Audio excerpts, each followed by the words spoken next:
Antonio Nieto Rodriguez's research shows that disruptive technologies like AI, automation, and robotics are fast tracking the rise of project based work, automating routine operations, and making stellar project management the key to organizational triumph. I'm totally on board with this shift, but let's zero in on project delivery aspects for a moment. Project failure rates are still sky high. Antonio regularly cites research published in the Standish Group's Chaos Report, which suggests that only 35% of projects succeed globally. And to my knowledge, very few organisations invest in the capability of their project people and AI to advance our strategic delivery success rates. In my view, many organisations obsess over patching operational glitches but leave little to no room in their strategic budgets to boost organisational project management skills or harness AI to revolutionise project management outcomes. Why? It's counterintuitive. If you seek to achieve more of your business strategy, why not invest in the skills, capability, and AI available to achieve it? Hence, for me, there's a rhetorical question hanging in the ether. Is there a fundamental disconnect between our intention to achieve the business strategy and our actions, or in this case, our inaction, which manifests itself as a failure to invest in the appropriate capabilities to deliver the corporate strategy? I suspect this is because many business leaders have risen from operational roles and don't fully grasp how education and AI can supercharge project success. But considering it has the potential to unlock massive strategic wins, why wouldn't we try? It's a win-win opportunity, yet it's rarely ever a strategic objective. Join us on this episode of Powering ProjeX as we unpack this issue with the god of project management himself, Mr. Antonio Nieto Rodriguez. Buckle up for an energetic conversation. At Powering ProjeX, we champion the growth of project people, empowering every subscriber to lead with distinction, drive impactful outcomes, and turn vision into victory. Through sharp insights, inspiring stories, and energetic conversations, we will celebrate the exceptional people who transform industries and build a better world. Welcome to the Powering ProjeX podcast, where we explore the strategies, stories, and insights that make projects thrive. I'm your host, DK, and today we are diving into a topic that's fascinating for me. If achieving business strategy is king, when will we start to see strategic investment in project management outcomes, our people, and the AI that may help us unlock strategic success rates? But before we kick off, if you want to join a community that puts your career first, gain global connections, cutting-edge skills, and hear from voices just like Antonio's who are shaping the project management industry, subscribe to the podcast now.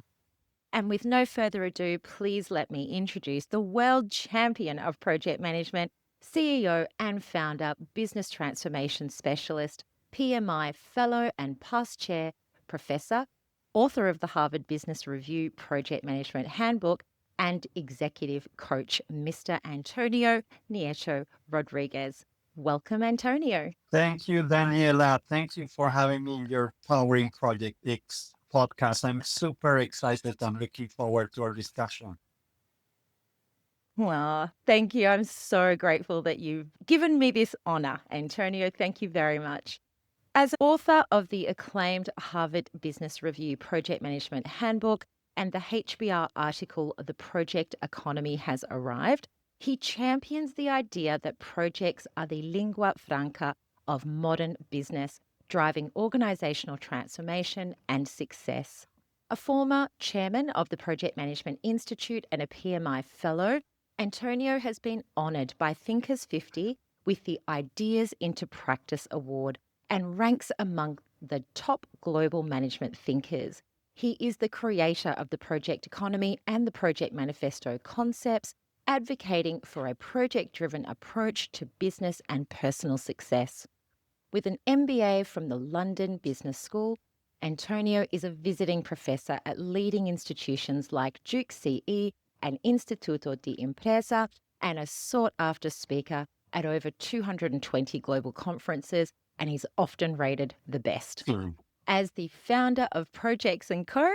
and co-founder of the Strategy Implementation Institute, he advises senior leaders at organizations like Nestlé, L'Oreal, and Google on prioritizing strategic initiatives and leveraging AI to revolutionize project management.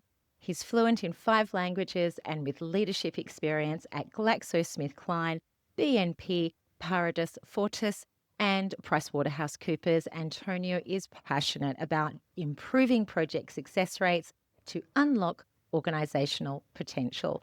So let's get started. Let's go. Antonio, let's go. Antonio, your book, The Harvard Business Review Project Management Handbook, addresses project delivery from woe to go with a focus on strategy, PMOs, project delivery techniques, agile, AI, sustainability. You really covered it all. But you also discuss the project canvas, which you developed in collaboration with Alex and Eves. The project canvas is now accepted as a universal framework, which aims to boost project success rates. So can you walk us through how that framework addresses the persistent issue of high project failure rates and what makes it so effective for today's project-driven world? Sure, Daniela. So the one thing that my whole career in project management has been a bit of a frustration, especially many years ago, because it was hard to explain to senior leaders the value of what we do of project management, right? They always saw it as tactical, not strategic for engineers, for IT people, but that's it, not for leaders. And so that was the kind of lack of recognition, maybe not just for my work, but the profession. So that's how I set kind of a goal of changing that. And one way to change that was that I realized that the most famous or the most commonly used frames were super simple. You have the 5 forces from Michael Porter, the 7 Ps from Kotler. You have the business model canvas from Alex Osterwald and Pignon. And then I questioned what is simple in project management.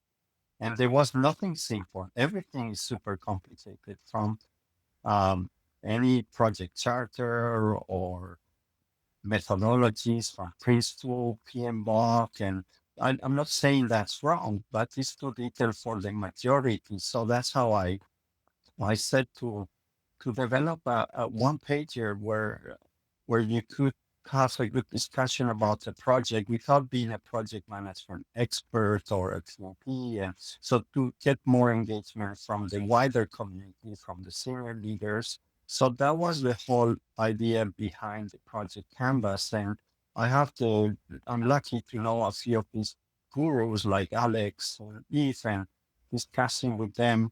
I said, how can you put the business in one page, right? In 9 boxes that you have, and we don't have anything similar. And well, she said, just go and try. And it was very difficult, but then I think it came out nicely. So that's the idea behind the canvas, the book, is just to have one tool that connects the dots, that makes it simple for anyone, regardless of the experience you have.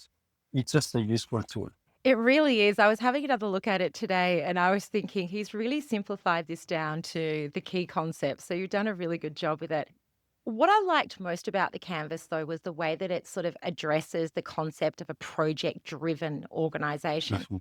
And to quote you, I think you wrote somewhere, has our organization and culture adapted to succeed in a project driven world? And I found those words really quite insightful because I really appreciate that many of the organizations I see and work with as being operational first and foremost. And therefore, the investment doesn't really, it goes to project delivery, but not necessarily in our skills or our capability or even to try and guarantee those success rates. So I wanted to ask you, what change were you hoping to see by adding that element around, our culture being adapted to succeed in this project-driven world? What were you thinking through at that moment?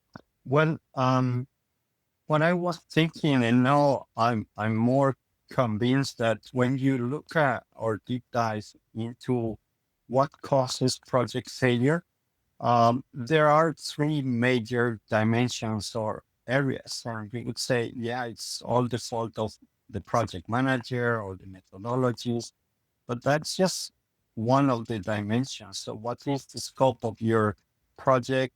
And if you do a good work, making a good project charter and good definitions and scoping, WBS, today that won't be enough to make a project successful. It will probably fail, which then make me think, what are the other dimensions that impact? And the other one is senior leaders. So senior leaders are the ones that select, prioritize, and sponsor initiatives. And the third dimension is the organization and the culture that you're uh, mentioning, Daniela. So my HBR book was focused on the core, which is the project management, simplify. Everybody's a project manager.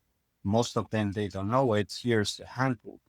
My upcoming HBR book in January is every organization is project driven, but the leaders don't know it. And that's where the culture aspects come into place and how to shape it, how to put projects at the core instead of operations at the core. So I think that will help a lot for companies to perform better in projects. It will bring project managers up into the perception of the value they can create. We need to change as well as project managers. We need to focus on different things, but I think that's where we stand today. There's this transition from agile organizations to project-driven organizations, and that's where we need to perform. And I think we're going that direction. So it's really exciting. Yeah, absolutely. Absolutely. Now, that leads me on to your research, which highlights that these disruptive technologies like AI could automate up to 80% of Mm, project tasks by 2030. How do you see AI transforming project delivery, particularly in those areas of prioritization, monitoring, and even things like stakeholder engagement? yeah, I love this topic. And again, something a bit of a criticism to the profession with good intentions, constructive, is that if you look at the way we're managing projects today, mega projects, the use of technology is still like 40 years old. We use Excel sheets, PowerPoint, maybe some PPM systems, which are still based on spreadsheets and just a nice way to look at them. But we've not embraced technology. We are kind of a profession which is afraid of technology. We prefer classic traditional methods, and I think there is some good on the methods that we have, but we need to evolve them and we need to incorporate technology into our day to day. So I think today we have the opportunity to do that. Today, part of the work I do with my colleague Ricardo Vargas is to teach people that AI is a useful assistant to us. And indeed, that the research says around 80% of the current ways of managing projects could be automated, done by AI by the end of this decade, which people get a bit afraid. But one thing I always do is before making any judgments, make a list of the things. The good news is that's what AI will take care. So you can have more Yeah. time for the other things, the fun things, the challenging things, which is the people. Yeah. So that's kind of the And second to it's this topic. You make such a valid point. I always start my projects by doing a stakeholder map. Mm, That's always where I start. yeah, And I do it in Excel. And some organizations are great because I can just say, HR, can you please give me a dump of all of the data so I can see who reports to who? And then I can see all the links between the people. But if that's not available, I literally have to go through, type in Antonio, yeah, who does he yeah. report to, who reports to Antonio, Wow, and I have to type it wow, all into wow. Excel Yeah, to try and develop my stakeholder maps. And I think just little things like that, those things can be automated. And I was actually thinking the other day, if we were able to do things like that, my understanding of who my stakeholders are Mhm. would improve exponentially, because how many times have we gotten into project delivery and then realized I've missed a whole stakeholder group Mhm. because I just didn't know they existed, or I didn't know what they did, or whatever it may be. And someone says, well, have you gone and spoken to so and so? No, I haven't. Yeah. I didn't know they existed.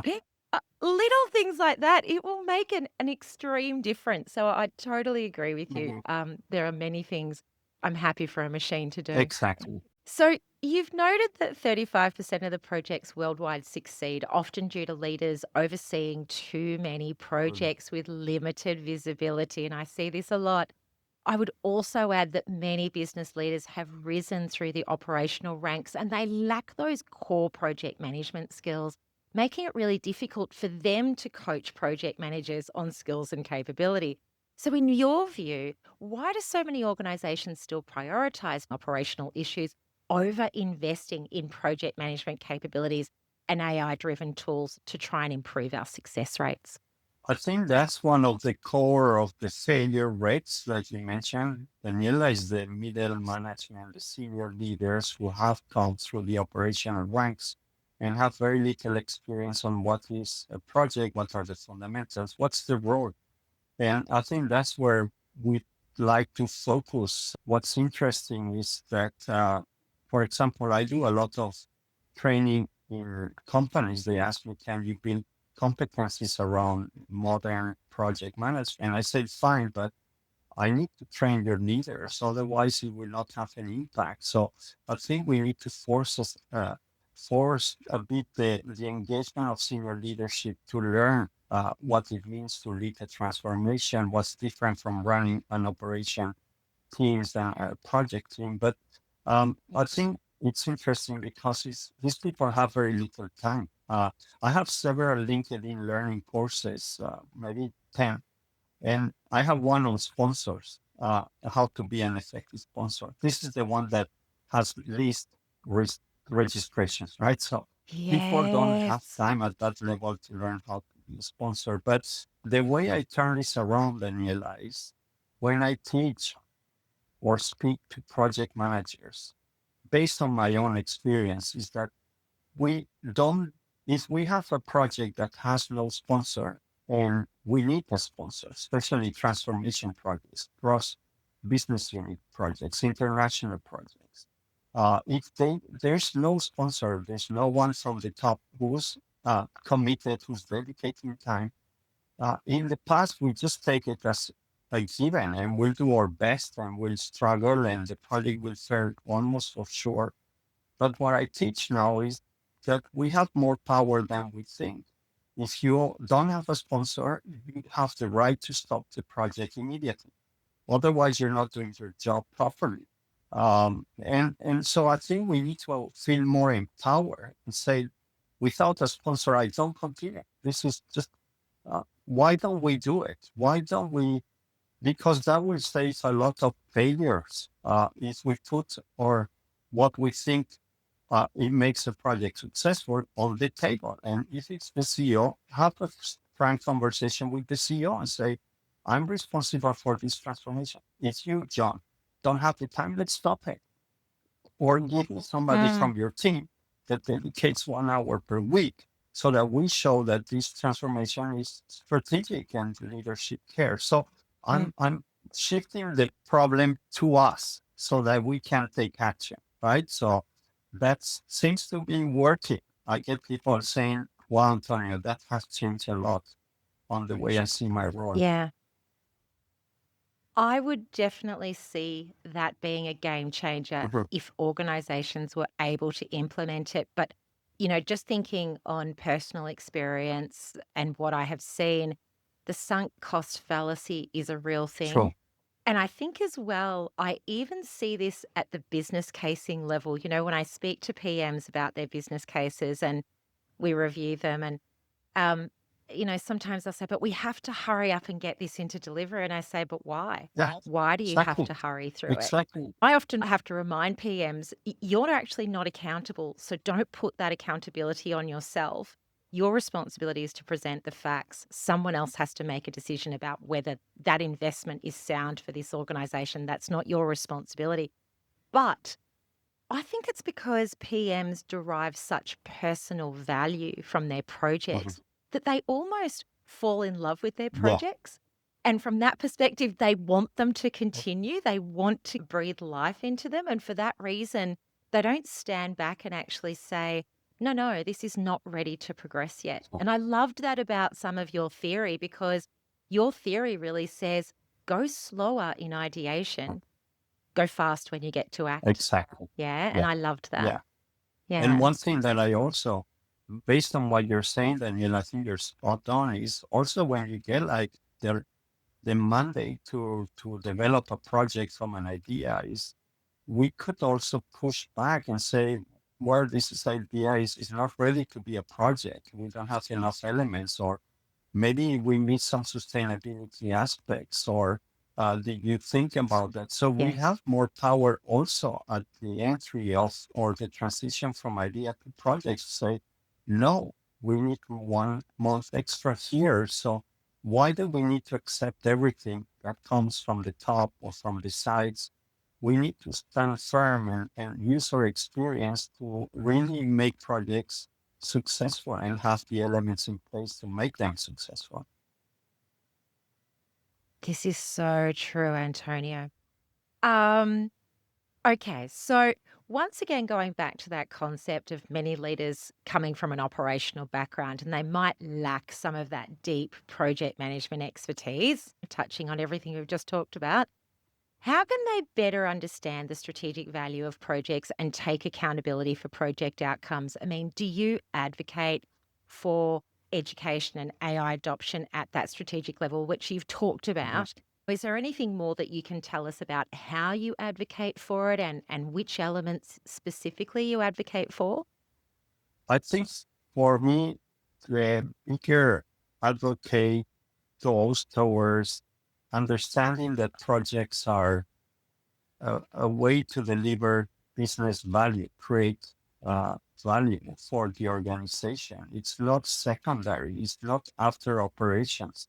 Projects have to be at least at the same level of priority as on operations, even more. That's my guess. And one of the best definitions that I use of what is a project, which resonates deeply with senior leaders, is your projects are your future. Um, and then I ask, how much time are you dedicating to the future of your organization? Half an hour per week is ridiculous, right? So put the time where the Yeah. future takes us, and that means dedicate at least 2 days per week on project activities. And so I think when people understand, regardless of its technology project, AI project, transformation, growth, then you will get more appreciation for projects as a means to create value, create the future. And I love that definition because it's so true. We should be proud. When I go to conferences and I ask who are the in working in R&D and innovation, people raise their hand and shouting, yes, we are. Who are the marketing people? People raise their hand. Who are the project managers? They're ashamed. They don't raise their hands. And I think we need to feel proud because there's no one like us in organizations who really build the future of the organization and going beyond that, maybe society. So I think that's for me the bigger advocacy. Treat projects like operations, like something strategic, like something that needs to be invested in, that we need to dedicate time, build capabilities, not just for project management. Most of the work I do now is build capabilities across the whole organization. Everybody works in projects today, maybe 1 day per week, 2 days per week. Those people need to learn too. So I think if we get that, then the rest will follow, right? So at least that's how I see it. Yeah. Yeah, I hope so. I sincerely hope so. Um, In your work with global companies like Google and Nestle, what are some real world examples of how AI and other technologies have already improved project outcomes? And what lessons can our listeners apply to their own organizations? I've seen experiments. To be honest, Daniela, I've not seen like a large scale implementation of AI that is embedded everywhere and in all the projects. Of course, most people will know Microsoft and the Copilot uh, AI that goes with Word, with all these Microsoft suite, and they're starting to play around. I think we're very early stages. So we see pockets of, oh, we're using AI for creating project charters, defining WBSs, and so on. But we've not seen yet the suite of AI building agents, for example, taking care of some of your most administrative tasks over the week, and then you see the results. So I would say at the moment, even the leading companies, they're still a bit hesitant. They're not making big bets. They're experimenting. They're seeing the smaller companies. They're going a bit more full in, so they have less risk, or they don't mind risk as much. So they're experimenting with uh, automating many of the tasks. I've seen smaller companies where almost the whole process is done by AI, and so I think that's where I see we still need a bit of time.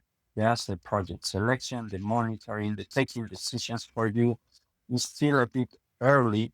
But for me, what's important is that people are not afraid. People see this as something that will help them to deliver their projects better. That will do, like you say, Daniela, engage with the stakeholders early on, understand their needs, work on them. So that will facilitate the adoption of what we deliver. So I think that's where I see we still need maybe 6 to 12 months to see real impact. I agree with you Mm, wholeheartedly, but I must say, my heart soars at the idea of agentic AI. It made me so excited last week when all of this technology was getting released. I was just thinking to myself, there is now great opportunities for project managers to help themselves. If these organizations can be open to allowing us to use the technology that's available, because I don't know that we will need those big IT implementations of AI if agent AIs can help us develop capability to, facilitate our own needs. exactly. Does that make sense? It makes sense. And I think Yeah. this is something that we teach in the master classes. We're teaching you these tools right now, and maybe ChatGPT is a big one, but maybe in 6 months there's new tools. So you need to be tool agnostic. It's just understand the additional power that we have now, that we can develop our own tools for on our projects to automate them, to make them more efficient. We can go to the point of becoming Mm, kind of programmers to ask the tool to mm. program something for you. So we have now exponentially growth or capabilities. We don't know them.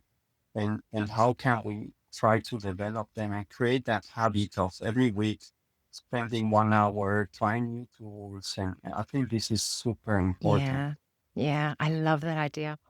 All right. Your concept of the project economy emphasizes projects as the engine for value Mm, creation. And mind you, that concept is still not well mm, understood across the industry. But to quote you, and you said it so passionately, projects are the future of the organization. How can you not spend time on them?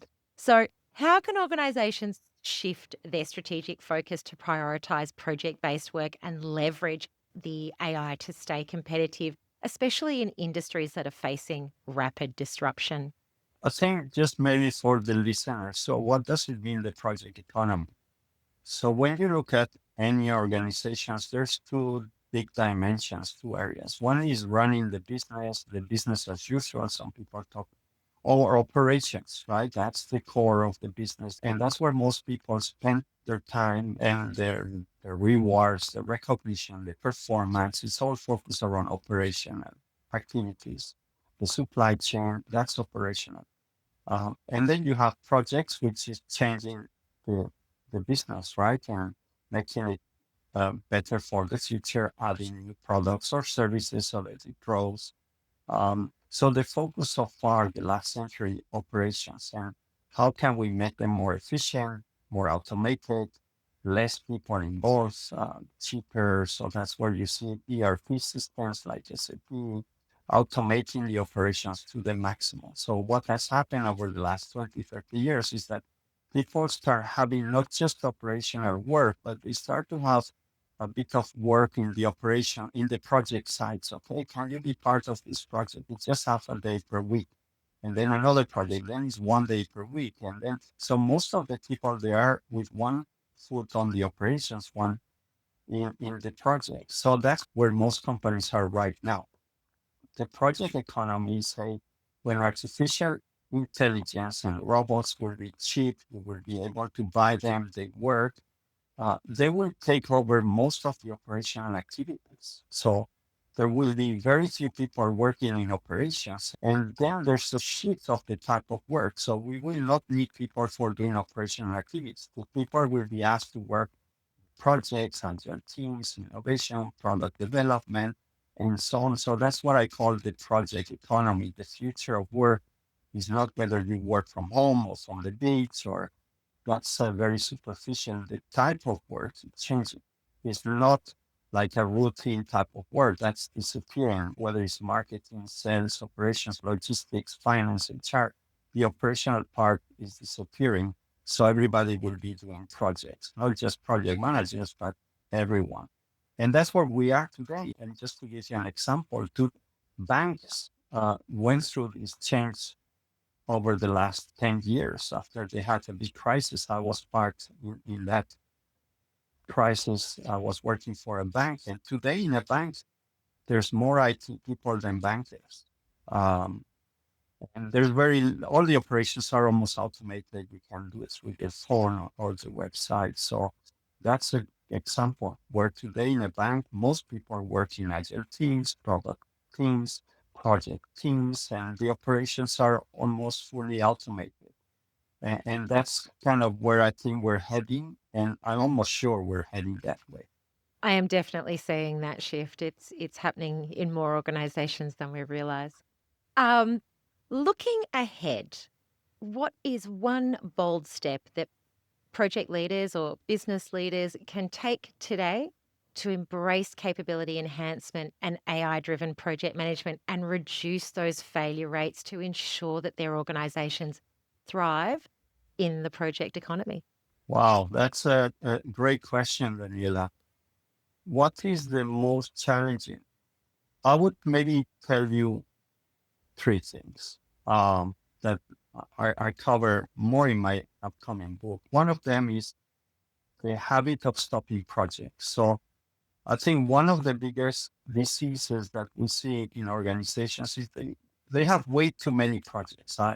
Sometimes it's a bit of a funny but real anecdote. A, a CEO of a biotech company called me a few months ago and he said, well, listen, Antonio, I heard you know about this topic and we are currently around 900 employees and we develop biotech solutions but we have about 1,200 projects and we're 900 employees and we still need to work.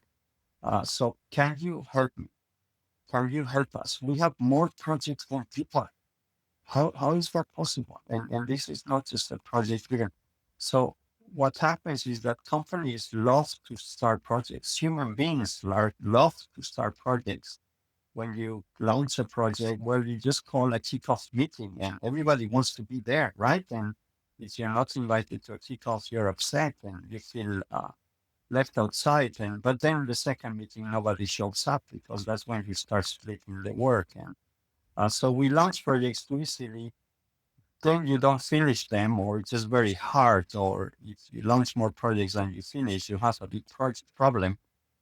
So leaders have to get used to see projects also as experiments and say, okay, that project we try, let's stop it, let's move and make some space for this one, which has become a big priority. Or so I think it has to become natural stopping projects. The second one, maybe I'll stop with this one, is removing hierarchies. So one of the biggest challenges I see is that we treat projects as operations, so very hierarchical decisions that are important. I take at the top. There's three, four, five levels.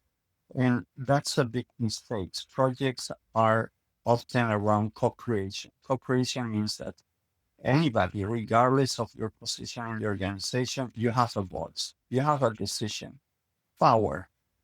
So every time that you put benefits from the top, every time that you give instructions, that's against the nature of projects. Projects are around collaboration, teams, decision making.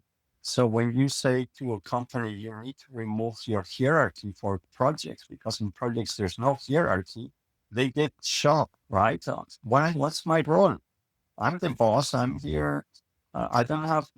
Yeah, that's the future. So that's maybe the two bigger uh, quickly here: decisions to stop, and also decisions to remove the hierarchy on the project side. I love both of those. The stopping of the projects is a real area of challenge for our leadership teams. There is something about amassing big portfolios of projects. It's like we used to have a term, building an Yeah, empire, if you ever yeah, used that in well, Madrid. well, But, you know, we sometimes from time to time, we would walk through the hallways and sort of think, that leader's an empire builder, you know. But the problem that we have is when you start too many and you don't recognize the limitations of your capability, what inherently happens is the things that you really want to get across the line never never, get there, never. or they cost you way more time and way more effort than what you assumed. Antonio, I want to know when organizations will get to the point where project professionals have a seat at the leadership Mhm. table to explain these concepts to our leaders, because right now it seems like on an ad hoc basis, consultants like yourself will come in and explain these things to our leaders. But the unfortunate truth is, I can see these things, and it's not unusual for me and my colleagues to understand them because we are trained project Mhm. professionals. But we don't get that seat at the leadership table. And I have had conversations before where organizational leaders will say, well, we know more than you do. And it's like, oh, okay, Yeah, well, we'll just leave the conversation there and we'll walk away and I will just wait and see what happens. But how do we get to the point, if we really are becoming project economies, when is a project professional going to be at the CEO's table? it's a question I've been thinking for many, many years, Daniela, because it's just very rare, right? The career path of most CEOs is either through finance or through sales, or if you're innovation, it's R&D or engineering, but very, very seldom it's a project manager who's made it to this. So I know one case, for Mm. example, in Boeing a long time ago, the program director of Boeing that they were developing in the 90s did such amazing job and did the project differently, and he was promoted to the C level as a CEO. But it's just very exceptional. And after thinking a lot, a bit like if the sponsor role is, if we expect to be called up to be CEO or C-suite members, that's not going to happen. I think what we need to do as professionals is see how we can bring value to the organization. One of the challenges, Daniela, with my research around project management is that it's actually very tactical, right? So we focus on a Gantt chart, on a WPS, and actually nobody should care about the things. So we do projects for benefits, right? So, but where are the benefits? Maybe in the charter, maybe in the business case, but we don't talk about them anymore. We talk about this milestone is on track or not on track, or but the senior leaders are looking for people who generate value, right? So it's really important that when we're talking to senior leaders, we change the language we use. We forget talking about project concepts. Don't even mention the word projects. So this initiative is going to generate so much impact. We're going to increase engagement of our employees, something that really matters. So once you start learning the language of the top and how you are contributing to the goals, then you're opening the door. Then you become something relevant. But until we still talk about Gantt charts and milestones, and that will never happen. So it's more on us where we can make that difference. And then it happens. Interesting, Yeah. interesting. All right, I'm just going to ask you two last questions, and these should be quick. Cool. Beyond all of the metrics and deadlines, what is the most profound human impact that you've ever witnessed from a project that you've led or sponsored? The more profound impact, it's hard to give one example. Then, I think for me, the more profound impact of a project is when people feel proud of being part of the project, right? When they come on Monday and say, "Oh, I was thinking about the project this weekend and I want to try that," or I was talking about to my kids about the project, and I'm super exciting and I'm so proud. So when you reach that level where the team members are proud of being part of your project, then and this for me is a big satisfaction. Is that they got it. Yeah, they do them. The projects have that opportunity to make work fun, right, and challenging, and takes you to that higher level. And when you reach that, when you see that the team is high performing, when regardless whether you're implementing a new system or doing a big change, but when people feel proud of what they do, then I think we've done our job, right? And this is what I think we should be seeking more is make people feel proud of being part of our projects. They're doing impact, they're generating the future of your organization. Make them feel like that. And that's something that you don't hear very often, unfortunately. But I think that's what matters in the end most. And Yeah. yeah, that would be my answer. This is very true, Antonio, because projects are a bit like having children for a woman.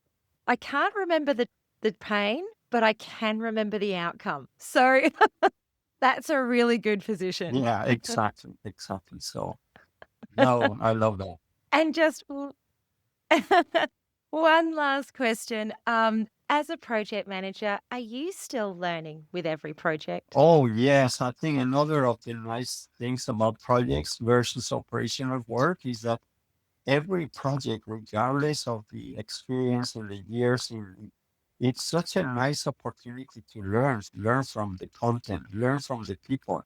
You work with younger generations. There's so much to learn from them as well. Sometimes they drive you crazy, but it's part of the experience. So yes, every time I learn, and also trying to, if this project has been done like this for all the time, how can we do it differently, right? So we have more power than what we think. We can say this project, we're going to try something else because we're going to deliver value faster. So I think this is one of the selling points when I talk to younger generation or MBA students. We say projects gives you a lot of benefits. One of them is that you constantly learn all the time.